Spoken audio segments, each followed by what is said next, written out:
And even if you love the Bible and can't get enough of it, you know it, man. You look through the Bible and it says everything under the sun. It says eye for an eye and it says turn the other cheek. It says them both, okay?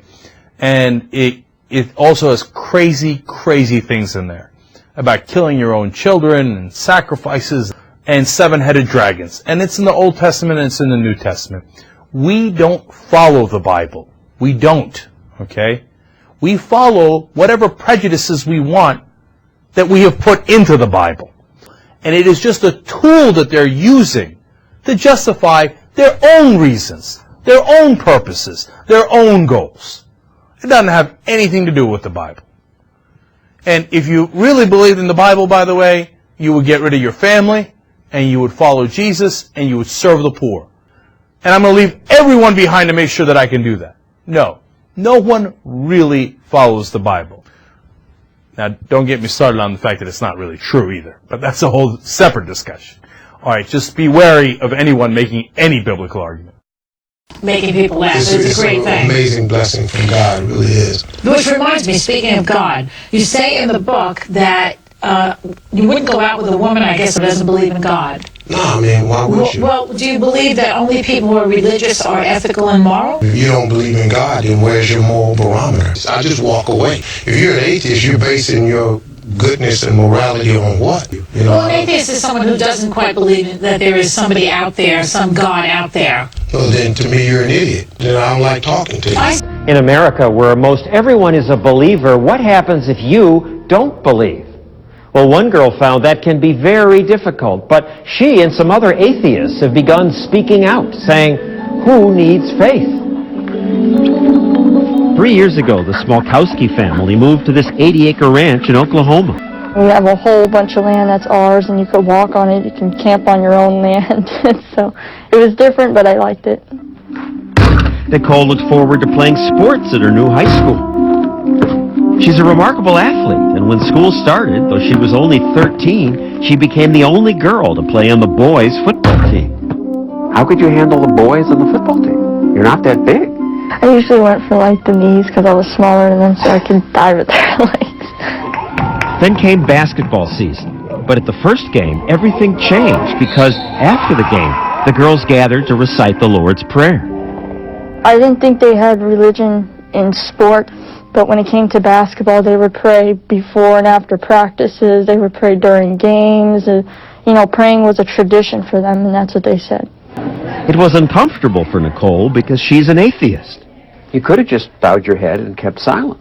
I wouldn't do it because it's disrespectful to me. I think it's disrespectful to them. And why would they want an atheist in their circle saying the Lord's Prayer? If I was a Jew or a Muslim or a Hindu, I would have problems saying that prayer. So did you say, no, I'm an atheist, I won't do that? Well, I told the coach, he's like, well, go to the locker room then. Atheism is unusual in the small town of Hardesty, Oklahoma. Faith is a big part of most people's lives here. Nicole says, once she said she was an atheist, your relationship with the other kids changed. Yeah.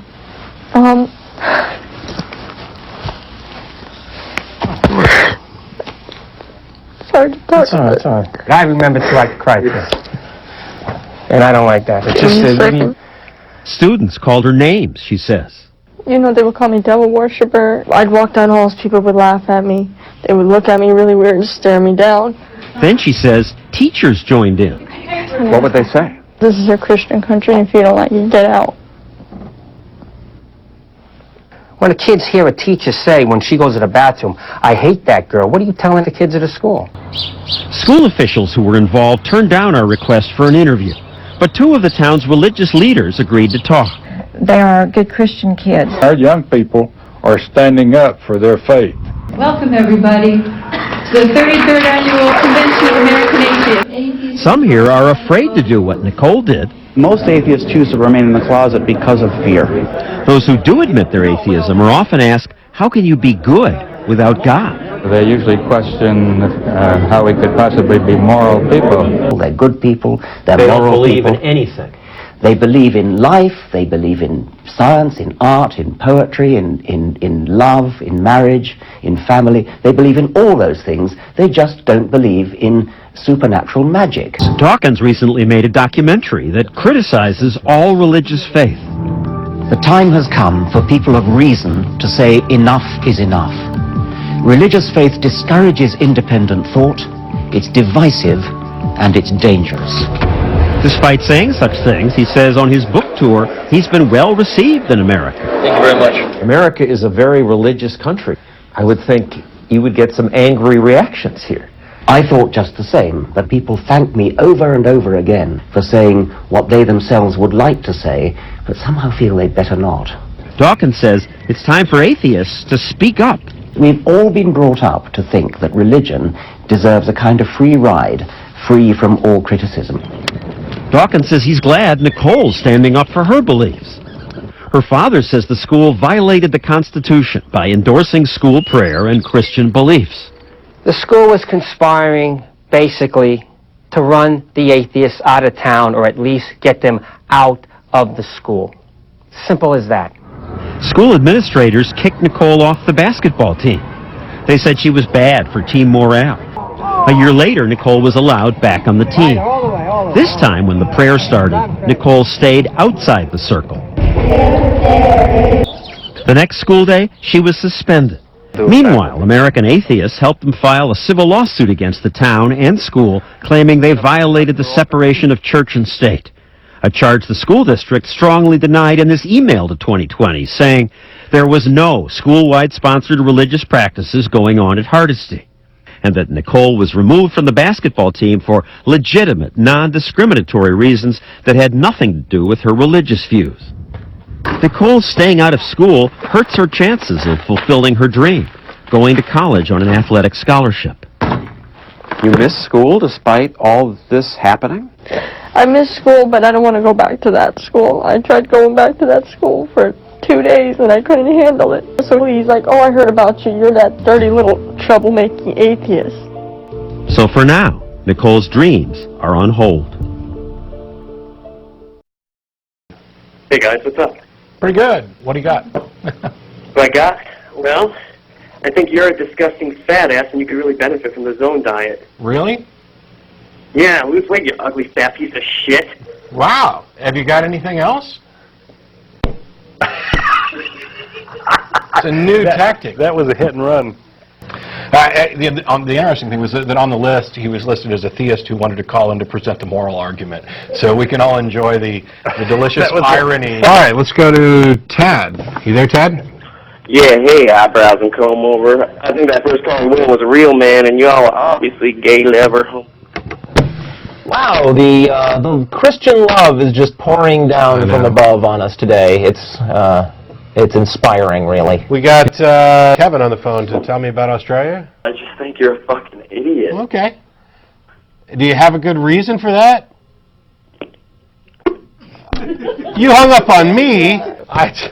That's just crazy. This one real quick. Wendell, you there? Yeah, I think you need to get your dicks at each other.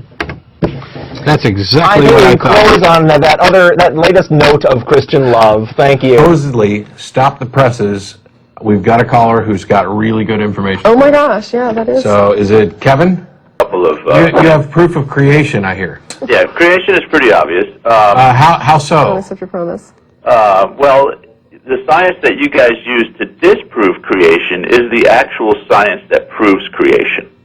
Boy, you're not making much sense. Well, it makes perfect sense. You just don't want to accept that. What is your proof? Okay, all right. Let me make it clear since you want to make it difficult. I'm trying to make it clear. Okay, my proof of creation is pretty simple. There's people and there's monkeys, and they're totally different.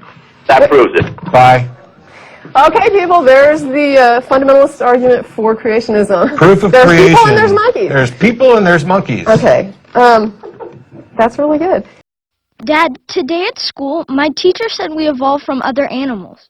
That's not true, is it? Of course not, Stephen. We were created by Monkey God in his monkey image. But how do we know for sure God's a monkey? Well, do you think God throws his own poop and enjoys jumping up and down in place? Yeah. Then there's your answer, champ. Okay, but how do we know God really loves us? Because his son died for our sins. Monkey Jesus could have ripped off the Romans' arms and masturbated all over their bodies, but he chose love instead. And I think that makes him pretty darn special. Cool. Thanks, Dad. How's our son doing?